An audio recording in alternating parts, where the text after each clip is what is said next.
नमस्कार मंडळी. हा व्हिडिओ श्री बावतीस पेडीकर ह्यांच्या सौजन्याने तयार केला आहे. त्यांनी भरपूर मेहनत घेऊन विविध माध्यमातून ही सर्व माहिती गोळा केली आहे. ती माहिती फोनवर एका बोटाने टाईप करून व्हॉट्सॲपवर त्यांच्या ग्रुपवर पाठवित असतात. ती सर्व माहिती एका ठिकाणी गोळा करण्याचा हा प्रामाणिक प्रयत्न आहे. ह्या प्रवासात त्यांना खूप लोकांची मदत, प्रोत्साहन, सहकार्य लाभले आणि लाभत आहे. त्या सर्वांचे मनःपूर्वक आभार. त्यांना लहानपणापासून वाचन व लिखाणाची खूप आवड आहे. लिखाण शैली, शब्द मांडणी त्यांची आहे. ते कुणी मोठे इतिहासकार किंवा साहित्यिक नाहीत. त्यांची भाषा शैली साधी, सरळ आणि सोपी आहे. काही माहिती चूक वाटल्यास, कुणाला आवडत नसल्यास, काही आक्षेप असल्यास जरूर कळवा. कुणालाही दुखावण्याचा इथे आमचा उद्देश नाही. 5 जुलै 2024 नित्य होते स्मरण आम्हा. भावपूर्ण आदरांजली. 14वी पुण्यतिथी. स्वर्गवासी रेव्हरंड फादर नेपोलियन गोन्साल्विस उर्फ फादर नॅप. जन्म 4 मे 1955. गुरुदीक्षा 16 एप्रिल 1983. मृत्यू 5 जुलै 2010. नेपोलियन फ्रान्सिस गोन्साल्विस यांचा जन्म 4 मे 1955 रोजी खोपवाडी, रमेदी येथे झाला. त्यांचे शालेय शिक्षण 7वी पर्यंत रमेदी प्राथमिक शाळेत तर माध्यमिक शिक्षण 11वी थॉमस बाप्टिस्ट टी.बी. हायस्कूल पापडी येथे झाले. त्यांचे वर्गमित्र पॅट्रिक डिसोझा हे 7वी नंतर सेंट थॉमस हायस्कूल देवतलाव येथून मॅट्रिक उत्तीर्ण झाल्यानंतर ते दोघेही गोरेगाम येथील सेमिनरीत धर्मगुरू होण्यासाठी रुजू झाले. फादर नॅप यांना 16 एप्रिल 1983 रोजी गुरुदीक्षा मिळाली. तर फादर पॅट्रिक डिसोझा हे पुढील अभ्यास करण्यास गेले होते, त्यामुळे त्यांना 12 नोव्हेंबर 1983 रोजी गुरुदीक्षा मिळाली. फादर नॅप हे रमेदी परिषचे 13वे आणि फादर पॅट्रिक डिसोझा हे 14वे धर्मगुरू. फादर जोए डिकुन्हा हे 1 वर्ष सिनियर 11वे धर्मगुरू, 17 एप्रिल 1982. 12वे फादर नाझरेथ मिरांडा, अमरावती, मयत 29 मार्च 2010. फादर नेपोलियन गोन्साल्विस यांची पहिली नेमणूक 1 जून 1983 पासून पवित्र आत्म्याचे चर्च, नंदाखाल येथे झाली. त्यावेळी स्वर्गवासी फादर सायमन बोर्जेस प्रमुख धर्मगुरू होते व त्यांच्या समवेत स्वर्गवासी फादर ऑस्टिन आल्मेडा व स्वर्गवासी फादर इग्नेशियस तुस्कानो होते. फादर बोर्जेस यांनी चर्च विस्तार व धर्मगुरू निवासाचे काम हाती घेतले होते. ते पूर्ण होऊन तेव्हाचे कार्डिनल सायमन पिमेंटा ह्यांच्या हस्ते 27 नोव्हेंबर 1983 रोजी चर्च विस्तार व निवासाचे उद्घाटन झाले. त्यांना राहण्यासाठी अद्ययावत रूम मिळाली. त्या काळात वीज पुरवठा कमी असल्याने अनेक कामगारांना रविवारी कामाला जावे लागत होते. या सर्वांचा विचार करून कार्डिनल सायमन पिमेंटा यांनी शनिवारी संध्याकाळी केवळ कामगारासाठी मिसा करण्यास परवानगी दिली. त्याप्रमाणे 24 नोव्हेंबर 1984 रोजी शनिवारी संध्याकाळी कामगारांसाठी मिसा सुरू झाला.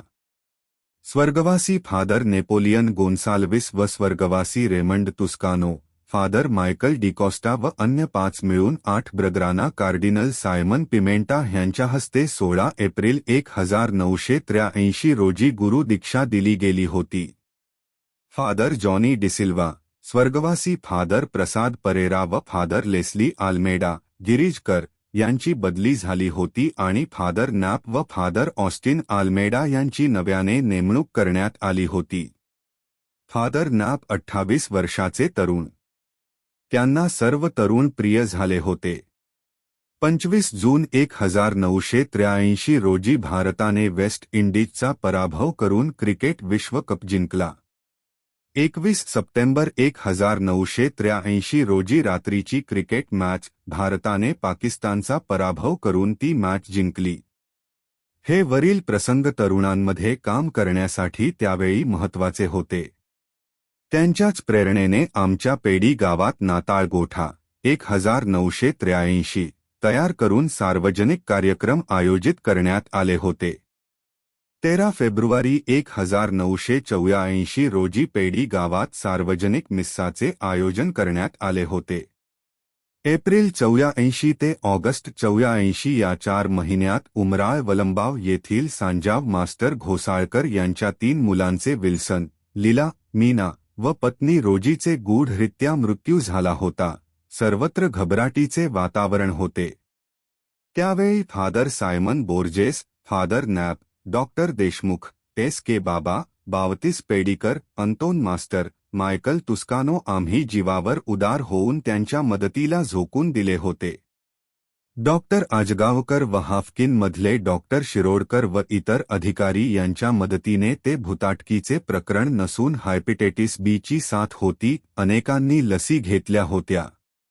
पवित्र आत्म्याचे चर्च, नंदाखाल येथे स्वर्गवासी फादर सायमन बोर्जेस यांच्या मार्गदर्शनाखाली फादर लेस्ली आल्मेडा गिरिजकर यांनी युवा संघाची स्थापना 10 नोव्हेंबर 1982 रोजी केली. त्यांनी काही उपक्रम राबविले, पण जून 83 पासून त्यांची बदली झाली आणि स्वर्गवासी फादर इग्नेशियस तुस्कानो यांच्याकडे सूत्रे आली.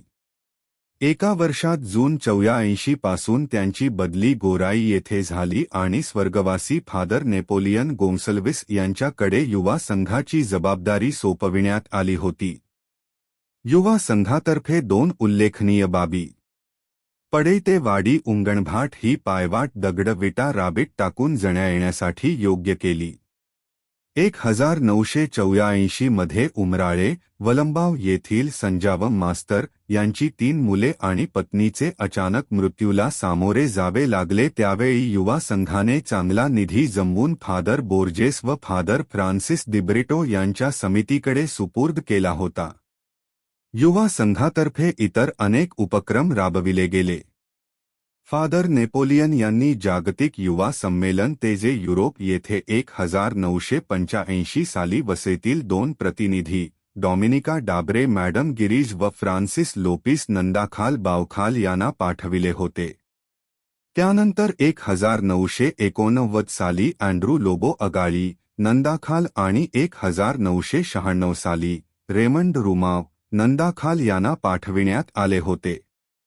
त्यापैकी फादर रेमंड हे धर्मगुरू झाले आहेत. वसईतील अनेक तरुण तरुणींना तेजे इथे जाण्याची संधी मिळाली.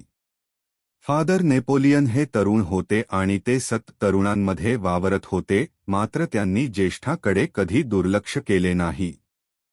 त्यांचे खास तरुण मित्र Father Raymond Rumao, Andrew Lobo, Pius Machado, राजूशेठ कोरिया, रिचर्ड मचाडो, नरेश लोबो, डॉमिनिक उर्फ Anna Correia, Felix Machado, Charles D'Mello, William Correia, Noel Rodrigues अशा 10-12 मित्रांचा ग्रुप, त्यांना नंतर क्रॉस ग्रुप म्हटले जाई.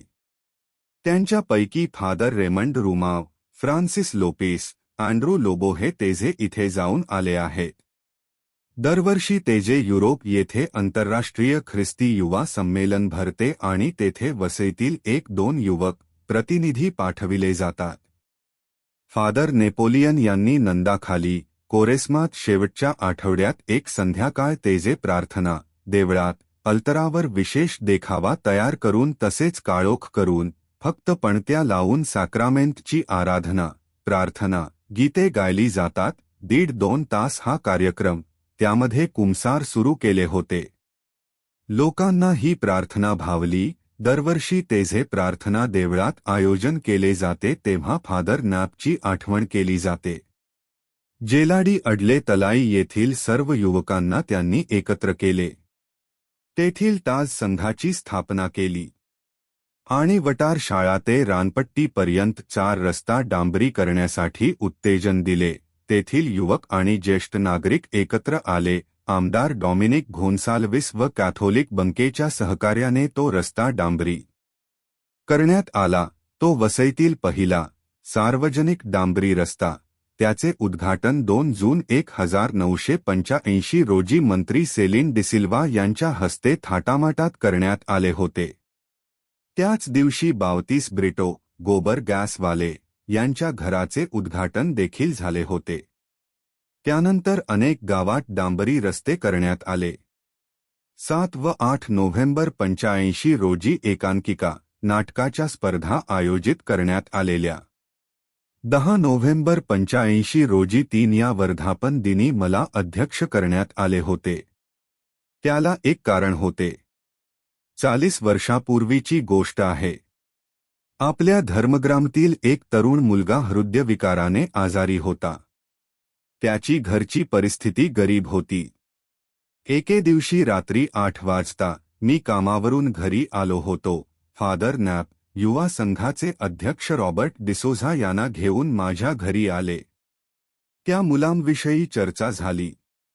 जे हॉस्पिटलमध्ये उमराळे वलंबाव येथील माझे वर्गमित्र सिल्वेस्टर घोसाळ उर्फ बंड्या त्यांच्याकडे तपासणी करून रिपोर्ट केले असता त्यांचा व्हॉल्व्ह खराब झाल्याने त्रास झाला.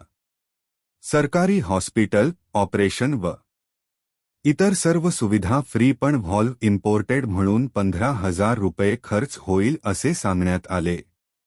त्या काळात एवढी रक्कम संघाकडे नव्हती आणि देणार कोण, कधी वसूल करणार. त्या संपूर्ण रकमेची जबाबदारी मी घेतली होती. 2 व्यक्तीने थोडी मदत केली. ते पैसे तेथे भरले आणि त्या मुलाचे 31 ऑक्टोबर 1985 रोजी ऑपरेशन झाले. फादर नॅप 30 वर्षाचे तरुण, सतत धावपळ करणारे. ते विरार, बोळिंज आणि राजोडी सेंटर येथे जात येत असत.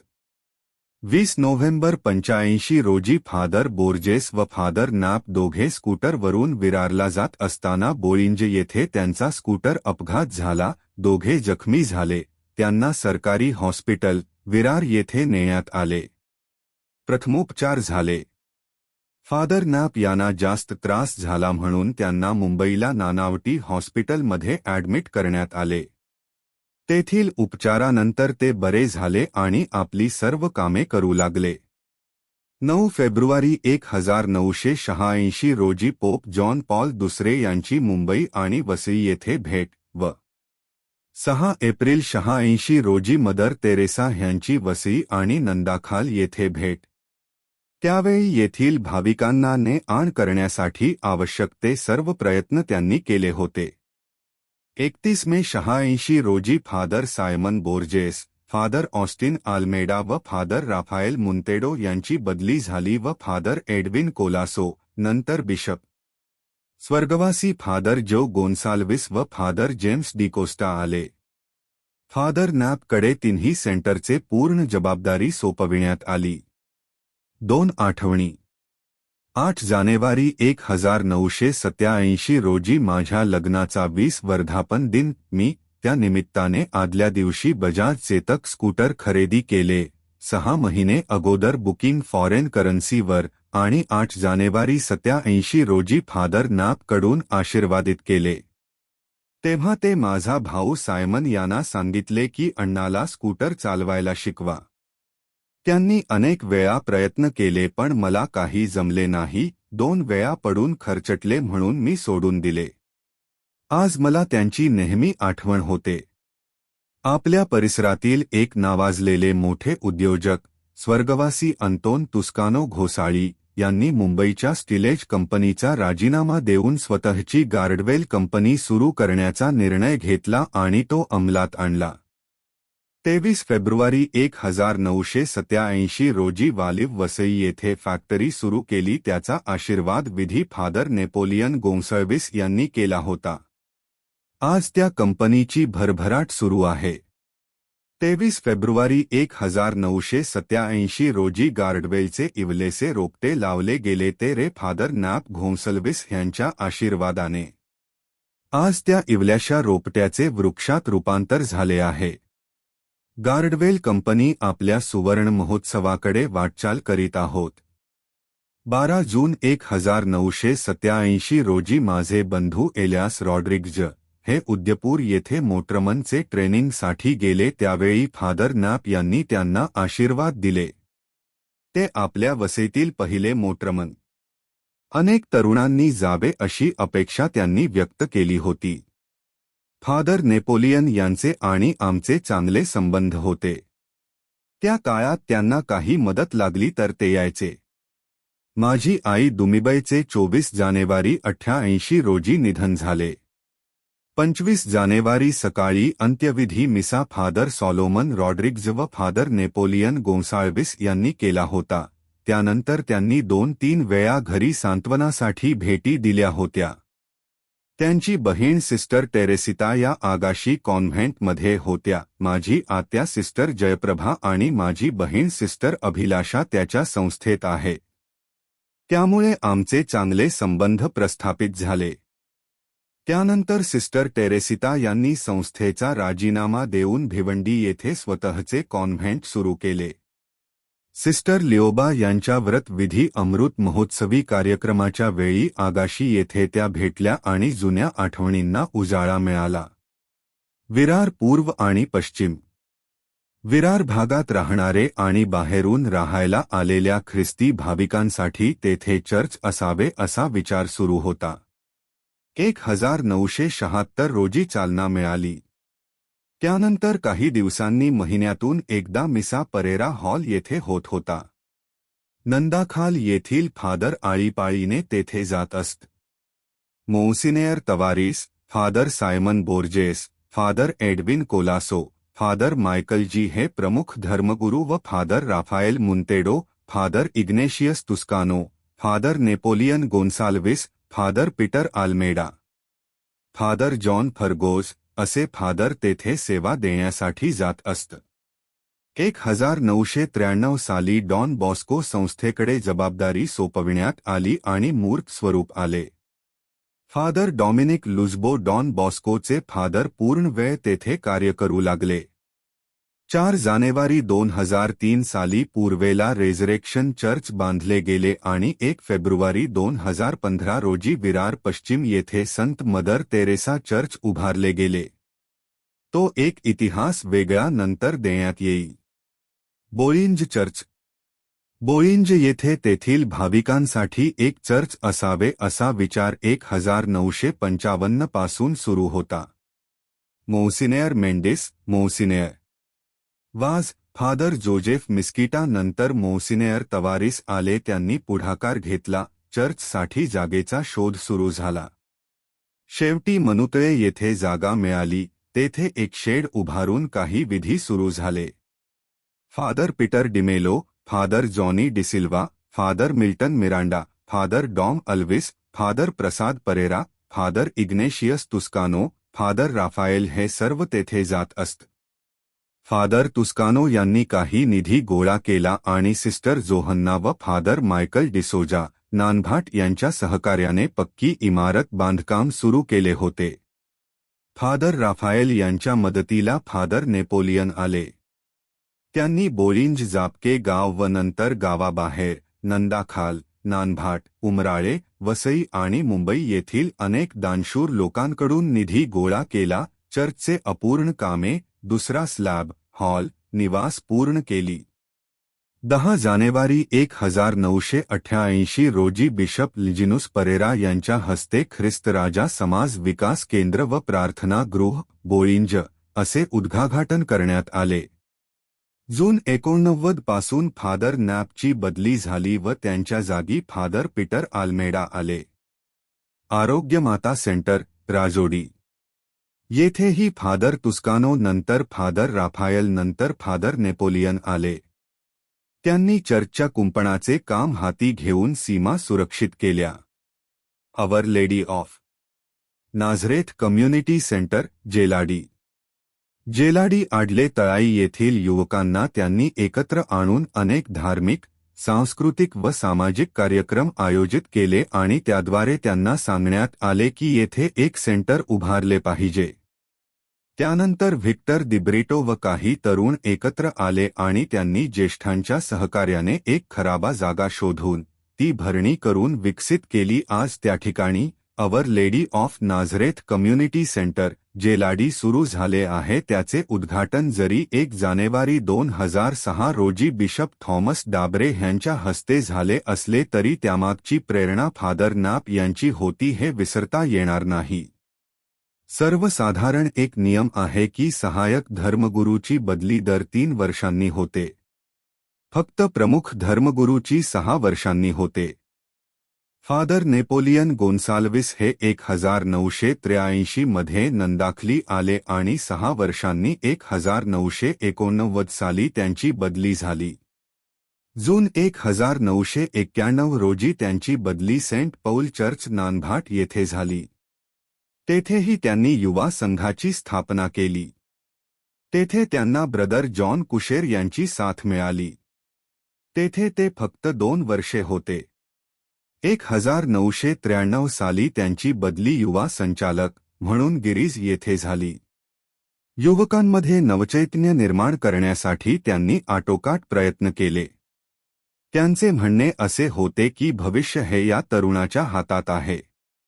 यामधूनच नेतृत्व निर्माण होईल. त्यांना योग्य दिशा देण्याचे काम आपण केले पाहिजे.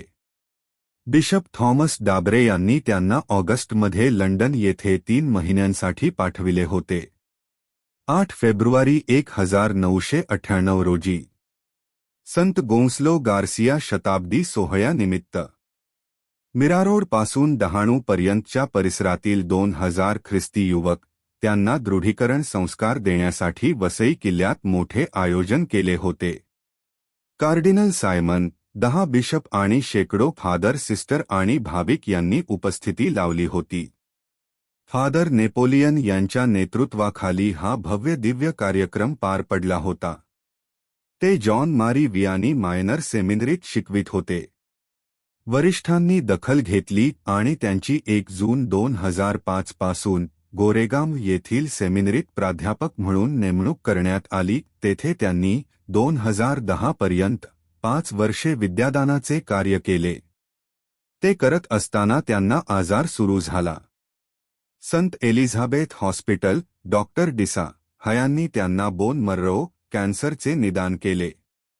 23 जून 2010 रोजी त्यांना जसलोक रुग्णालयात ॲडमिट करण्यात आले. त्यांची बहीण सिस्टर ल्युसी हिने बोन मॅरो दान केले. परंतु उपचाराला प्रतिसाद मिळत नव्हता. दिवसेंदिवस प्रकृती खालावत गेली आणि शेवटी 5 जुलै 2010 रोजी ते देवाला प्रिय झाले. जो आवडतो लोकाला तोच आवडे देवाला. आज त्यांची 14वी पुण्यतिथी आहे. असा एकही दिवस गेला नाही की त्यांची आठवण काढली जात नाही. प्रभू परमेश्वर आमच्या या प्रिय धर्मगुरू फादर नेपोलियन गोन्सल्विस यांच्या आत्म्याला चिरशांती देवो हीच मनोभावे प्रार्थना करूया. बावतीस पेडीकर, नंदाखाल, वसई.